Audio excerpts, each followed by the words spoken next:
Hi,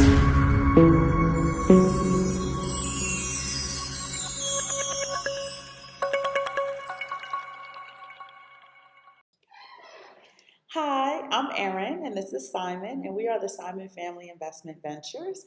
We are here to bring you Assets and Arbitrage, which basically discusses asset building, wealth building as a lifestyle, how you can incorporate that into building generational wealth. If you don't have a family yet, just building wealth for yourself. And when you incorporate in your lifestyle, it's a lot easier than the chore it becomes when you just have to kind of stay on top of it. Simon is going to be the show's SME. He's a subject matter expert in all things assets, investments. He's got a great background. Do you want to tell him about Bitcoin 2015? Oh, We yeah. didn't know what it was. Right. Yeah, just been interested in Bitcoin since about 2014, 2015. So I dibbled and dabbled a little bit. And then as I understood more, got more serious about it, made sure that I got my wife into it. And then now we've gotten our kids into it. We have 4 children, 4 sons. Ages, let's see, 20, 14, 11, and 5. So we're going to have an aspect where we educate children about Bitcoin. We also like to talk about living abroad and using arbitrage. Yes. So currently we live in Mexico, but we've lived in other places: Costa Rica, Panama, Cuba, Puerto Rico, Colombia, and we recently just went to El Salvador. So we want to give you that experience as well. So yes, we definitely want to talk about El Salvador. So I remember when Simon showed me how it was going to be this great Bitcoin city. They have a place called Bitcoin Beach. And he's like, man, I just want to see it with my own eyes. So we traveled there. One of the things we do like to discuss is because we travel a lot, we always want to let people know how easy or how difficult it is to enter or exit a country. El Salvador was a breeze.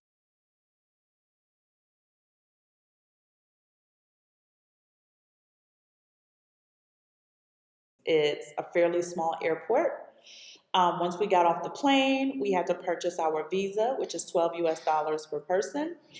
And while they accept Bitcoin, for some reason in that part of the hangar, the Wi-Fi isn't that great, so the Chivo machine it doesn't work well. The Visa machine worked fine. Chivo machine didn't work at all. So we were not able to get a successful Bitcoin transaction for the Visa. We paid, we paid with our debit card, and we headed out the airport. Another thing I want to share with you is bring cash. There weren't any ATMs in that part of the airport as you're exiting. So you may just want, they use the US dollar, you may just want to bring some cash with you in case you want to get something to eat. The cabs also accept cash. Again, not great Bitcoin transactions out there.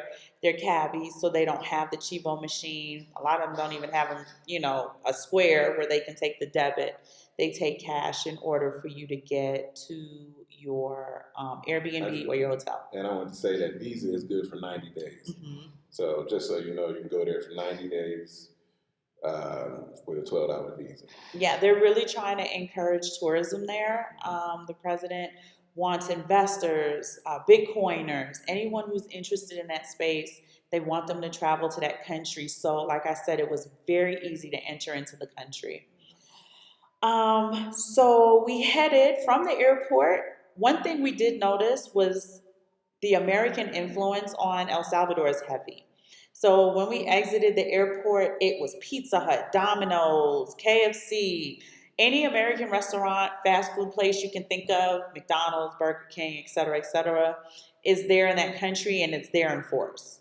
All right. So a lot of the consumption and entertainment, you'll see the American influence. And we'll get more into that later because that's a huge reason why President Bukele is trying to economize the country with Bitcoin.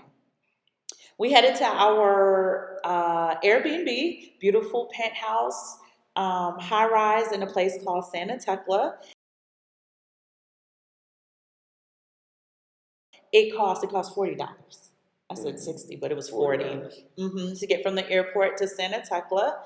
The Airbnb was beautiful.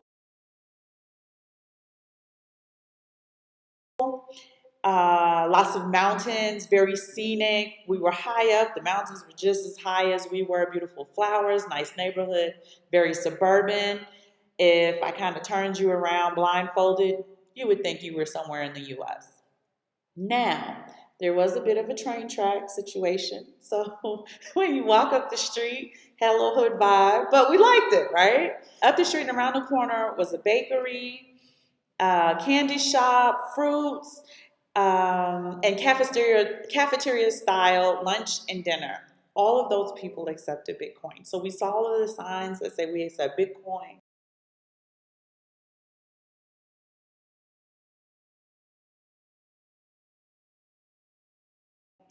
Unfortunately, we did not get any successful Bitcoin transactions. For one reason or another, either the machine didn't work or the business owners didn't quite understand how to use the QR code, how to set the machine up. So while the people were incentivized in order to get Bitcoin going, there still needs to be a significant amount of education in order to get them on that successful path for transactions to be successful and for them to really see the benefit of Bitcoin in their establishment and in their life. Um, we have some pictures we're going to share with you. Even the young lady, she just sold candy and cigarettes. She had like a little teeny tiny shop. She had a little sign up that says we accept Bitcoin, but she didn't have the cheapo machine. So you'll see a lot of that when you go there. Next, we headed to the beach, which we loved.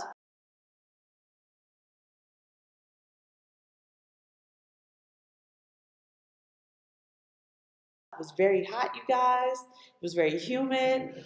It's a big surfer beach, so surfing is huge there, kind of like it was in Costa Rica. So you'll see a lot of surfers there. But the restaurants and they had what do we call them? Hostels. They Yeah, had a a lot lot of of hostels hostels. there. They all pretty much accepted Bitcoin. Um, we sat down at a restaurant.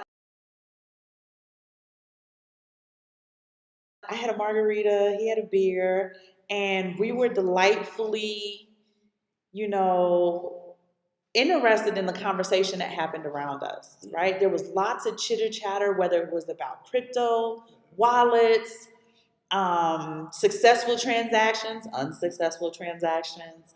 Everybody in the vicinity was pretty much talking about crypto in some which way, shape, or form.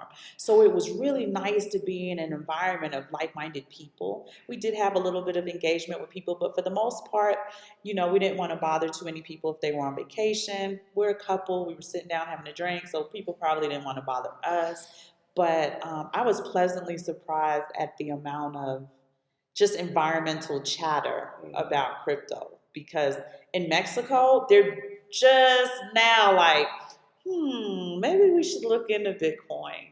So it was interesting to be in a place where that's what everyone was talking about. Want to talk about the mall? Oh, okay. So the next day, we went to the mall. It's called Multi-plaza. Multi-Plaza. So really nice mall. High end. High-end mall has all your nice restaurants and stores, Gucci, Louis Vuitton, Nike, Apple Store. And the reason I mention that is because people, they see El Salvador as a third world country, and it is in some respects, but you do have the high-end things that you need there. So you really don't miss a beat as far as that goes. But we ended up having dinner at a little restaurant, Italian restaurant, Betos. Beto's. They accepted Bitcoin, But but transaction didn't go through. But that's okay. It's just that we're out here experimenting. It was really nice. You could caught a cab over there for $5, and that's pretty cheap considering how far away it it was. was. It was about a 20-minute ride. So we were surprised by like, wow, just $5. Awesome. And just FYI, if you were to go, they have Uber over here. I mean, over there, so you can catch an Uber. But we found a yellow cab driver who we just got his phone number. We just called him every day, and he'd come get us and take us wherever we wanted to go. Very nice guy. He would wait for us. He's the one who took us out to Bitcoin Beach and then came back and got us a couple of times. So everybody was really nice, really And helpful, welcoming. welcoming. Um, Native English. native English. Yeah, a lot of people speak English, so you wouldn't have to worry about your Spanish being so good. I mean, the more Spanish you know, the easier you get through it. But it's a lot of people who speak English. And at a native level, right? So they're New Yorkers, they live in California. Um, and we say that because we live in Mexico. While Mexico City does have a lot of English speakers, where we live in Toluca, it's virtually no English speakers. So it was really nice to get native English speakers. I mean, we ran into about 8 or 9 people, and that's a big number to be there for a week, which kind of gives me a little population sampling. So it was really convenient. Everyone was interested in us being there for Bitcoin. Everyone had a great perspective on what they thought about it. You should go here and try to use your Bitcoin at this restaurant or at this store. If you guys want to go to the supermarket, I think that they're just starting to accept Bitcoin.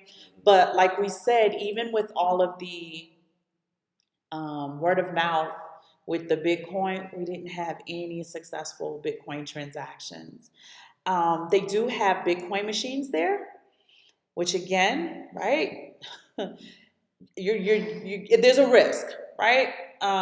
There's a risk of the transaction going through on your phone and you not getting any money out of the Bitcoin ATM machine. There's also a risk of if you have an unsuccessful Bitcoin transaction with a merchant, you could potentially be stealing a service from them or a product. Mm-hmm. So Simon and I, because we travel so much, we never romanticize anything. We like to give you the good with the bad, but we like to give you the reality of the environment there. But we're going to keep watch. I'm curious as to what Max Kaiser and Stacy Herbert will be contributing as far as education. Simon Family Investment Ventures, we are currently working on a little think tank to figure out how we can help better educate small businesses into understanding how technology works, how the process works, and increase successful Bitcoin transactions. Even at the airport when we were leaving, we went to a really nice restaurant inside the airport who accepted Bitcoin. However, we didn't even make it that far. As great as the servers and the cashier was, they had absolutely no idea. They didn't even know what the QR code was. Like, there's this thing that you're supposed to do. They had no idea on how to work it. And I think they're just getting used to when they shrug their shoulders, people are like, okay, we'll use cash or we'll use Visa. So those are some of the things that we need to be looking into. I just wanted to say, for me, the bottom line is that a lot of people say El Salvador could become like Singapore, mm-hmm. right? 20 years, or maybe even Dubai, right? Mm-hmm. So if you could have got a chance to get in on Dubai early, you know how nice that would have been. So what we're trying to do is just get in on the ground floor. Even though there's a lot of kinks and bugs right now, we're still going to work with it.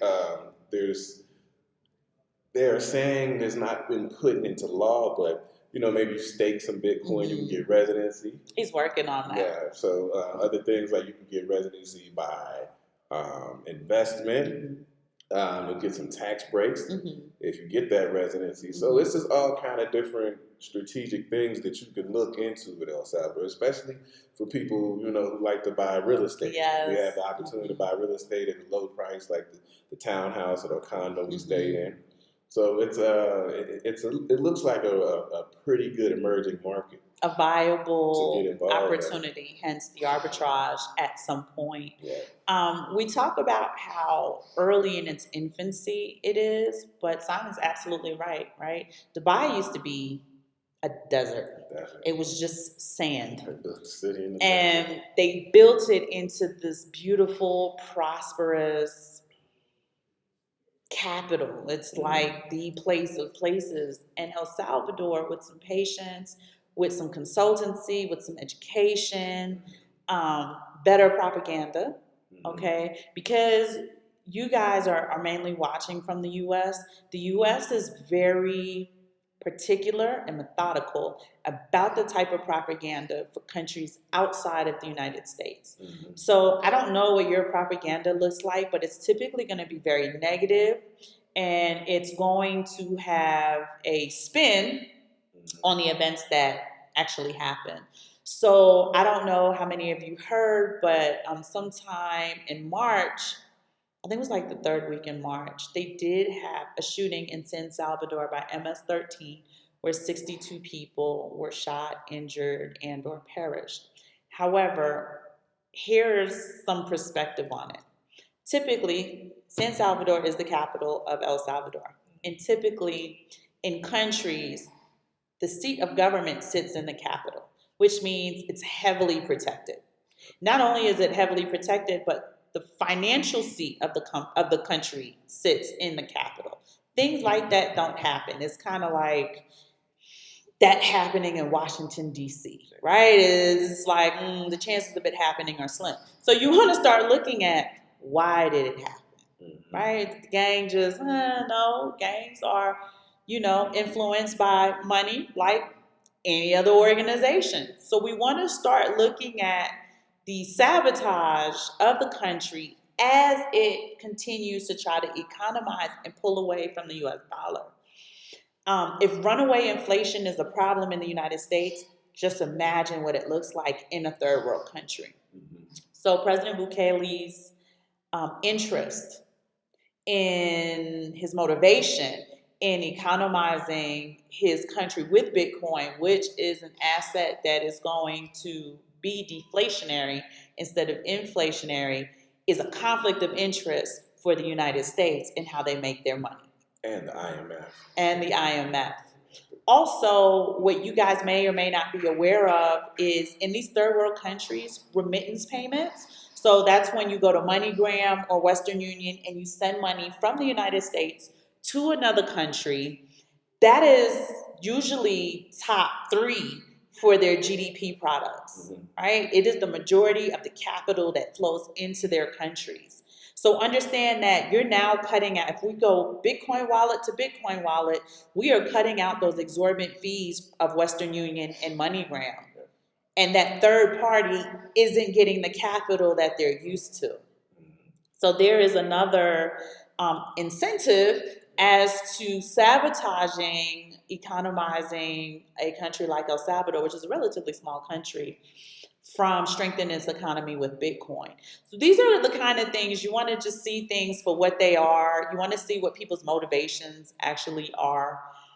And we want to get that education out there so that the residents understand the benefit that is being built up for them, the benefit that is being established for them as a country and to strengthen them as a nation. And Simon always talks about game theory, like they're the first to do it. I know Africa is really getting on top of it. And they don't talk about that at all. So it's hard to keep track of all of the things that are happening there because we're just not getting the news in an accurate or timely manner about how they're ditching their European-backed currency. But even though they have their own local currency, their local currency is backed by a European currency, whether it's the franc or the euro or whatever. They are still heavily colonized as far as we're concerned. So we want to keep an eye on all of this. We're going to give you guys more information about El Salvador. We'll be heading back there soon so that we can just kind of see what the progress looks like, explore a few more neighborhoods and areas. And did you want to say anything? No, that's about it. Like she said, we're going to go back, explore a different area, probably spend more time at the beach. Yes.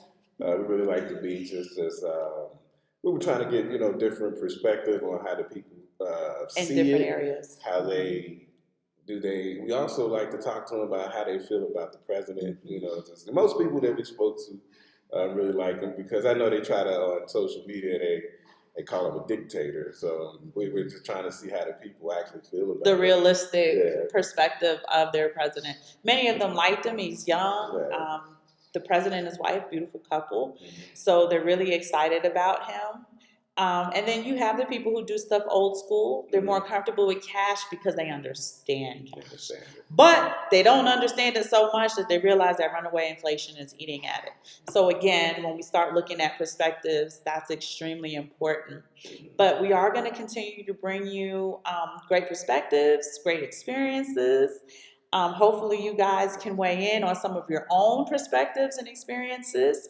We're going to be airing Monday at 10 p.m. Central. I'm sorry, 10 a.m. Pacific time, and on Wednesdays at 8 a.m. Pacific time. So we hope to hear from you guys. Leave us some comments. We hope that you guys like our content, and we're just going to keep bringing you more information. Enjoy your day, guys.